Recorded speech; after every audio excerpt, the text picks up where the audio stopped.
sommes venus dans l'équipe, nous sommes venus écouter la population étudienne. Ils ont écrit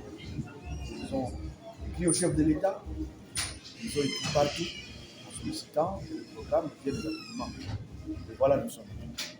Vous êtes à Bunia, dans une province où plusieurs miliciens sortent déjà suite aux opérations menées entre les FARDC. Qu'est-ce que ces combattants peuvent attendre de votre présence ici? Écoutez, nous sommes venus dans ce cadre, effectivement. Il n'y a pas que les combattants. Nous sommes venus ici d'abord écouter les communautés, toutes les parties prenantes. Nous allons les écouter. Mais en dehors de la question des combattants, il est important de comprendre que l'Ituri a besoin de la paix. Donc, le pilier paix, résolution des conflits et cohésion sociale reste pour le chef de l'État un pilier le plus important pour ramener la paix dans cette province. Également, il y a le pilier de la restauration de l'autorité de l'État à travers deux armements, la démobilisation, le relèvement communautaire, qui est aussi un pilier très capital. Troisièmement, il y a le pilier de la stabilisation, qui est un pilier qui va permettre aux communautés de vivre l'après-guerre, l'après-conflit. Il faut restaurer les conditions de vie des communautés. Par là, nous parlons de résilience communautaire. C'est là que nous parlons également de la réintégration des communautés. Quand nous parlons de la réintégration des communautés, il faut comprendre qu'il y a des communautés qui ont fui leur milieu d'origine et ces communautés ont droit de retourner dans leur milieu d'origine et continuer la vie. Nous allons travailler ensemble à travers 5 commissions et nous allons mettre en place un cadre de concertation pour la paix et appui au programme. La population de l'Ituri attendait ce programme. Avec votre présence, peut-on dire que c'est le démarrage effectif de ce programme?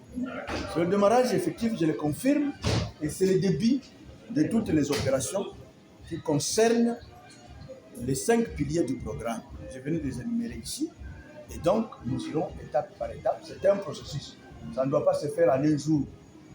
Nous allons le faire à travers plusieurs segments qui sont contenus dans le programme. Et je confirme ici que nous sommes venus physiquement et spirituellement pour parler avec nos frères. Avant que je n'arrive, vous avez vu d'autres délégations qui sont venues pour consolider, pour préparer, sont comme des Jean-Baptiste, qui sont venus préparer l'arrivée du programme PDDFCS. Et donc, tout cela, que ce soit Task Force et d'autres, sont venus pour préparer l'arrivée du programme, pour qu'ensemble, nous puissions construire la province de l'Ituri.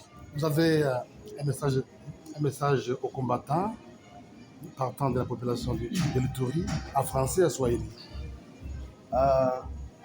Il faut savoir, dans la vie, la Bible dit, il y a un temps pour toutes choses. Un temps de guerre et un temps de la paix.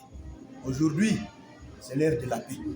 L'après-demain, ça ne sera plus le moment. Donc aujourd'hui, nous pouvons dire l'ère de la paix est arrivée en Ituri.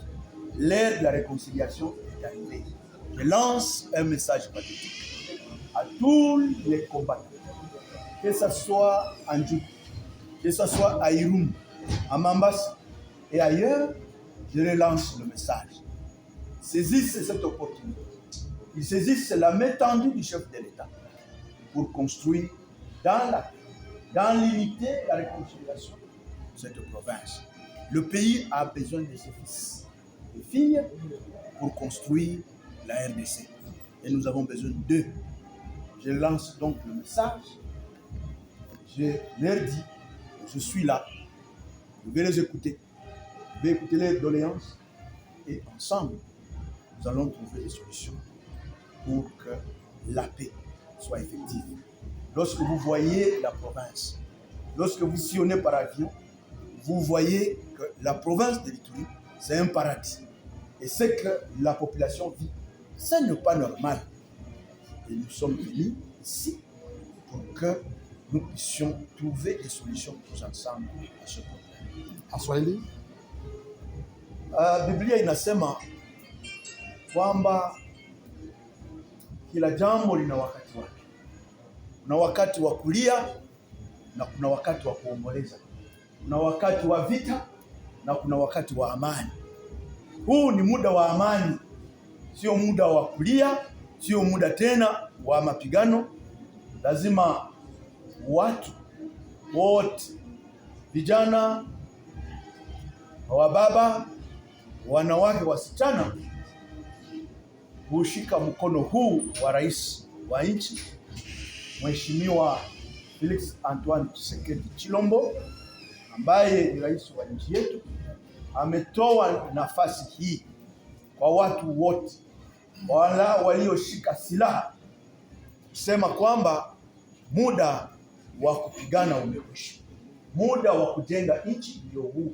Kama mtu ambaye iko mahali popote na asiyejua kwamba huu ndio muda wa kujenga nchi, wa kuweka silaha chini na kuitika huo mto, itakuwa shida na maendeleo itakuwa zaidi mabaya katika jimbo hili.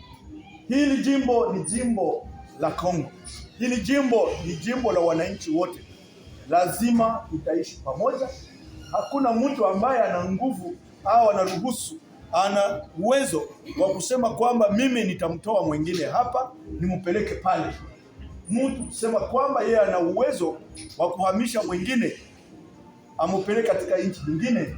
Sisi sote tutaishi katika nchi hii ya Kongo kufuatana na katiba ya nchi, tutaheshimia katiba ya nchi na sisi sote tutajenga nchi hii. Jimbo hili la Ituri ni lazima lipate amani. Watu wamechoka. Nimepata vibarua vya kila aina kwamba kina mama ambao wangekuwa sasa hivi kwenye mashamba zao, wengine makanisani, lakini tazama wako na zagaa katika mafasi, katika misuti, na katika hiyo misitu hawana chakula, hawana chochote, hawana dawa, hawana namuna, na wengine wana mamimba. Sasa muda kama huu ni wajibu wetu kujiuliza nini ambayo inafaa. Rais anasema muda umefika wa kukaa chini, wekeni silaha chini, tujenge nchi pamoja. Asante.